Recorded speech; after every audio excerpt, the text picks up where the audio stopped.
I'm the Varsity's news editor, Andy, and I'm here to explain the Student Choice Initiative. Many of you have probably heard about tuition adjustments and changes to OSAP for the 2019 to 2020 term, and navigating these new changes is a priority for many students this summer. Students now have the option to opt out of certain student fees under the Ford government's Student Choice Initiative, which went live on Acorn on Monday, July 15th.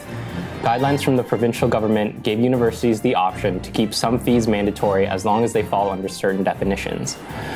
When making a fee compulsory, the university had to justify that it belonged to at least one of 9 categories: athletics and recreation, career services, student buildings, health and counseling, academic support, student ID cards, student achievement and records, financial aid offices, and campus safety programs.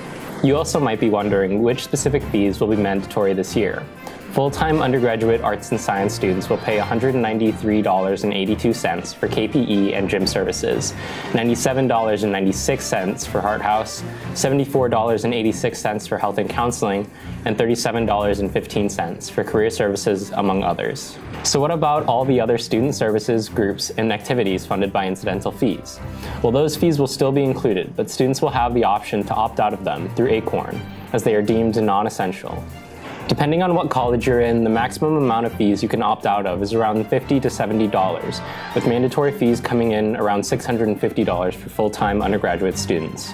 It's also important to note that the Student Choice Initiative calls for student fees to be completely itemized.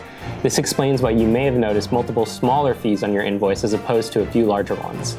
For example, whereas in previous years the UTSU fees were invoiced in a few large installments, its services are now broken down into smaller components. Opting out of these fees means that they will be waived right away, as opposed to reimbursed later on. Beyond this, the groups relying on non-essential fee payments for funding will also be affected by these changes. Student unions, scholarships funded through incidental and ancillary fees, non-athletic student groups, the Varsity, and many other student groups are facing an uncertain future due to these changes. So if a student group or cause is important to you, consider supporting them by not opting out.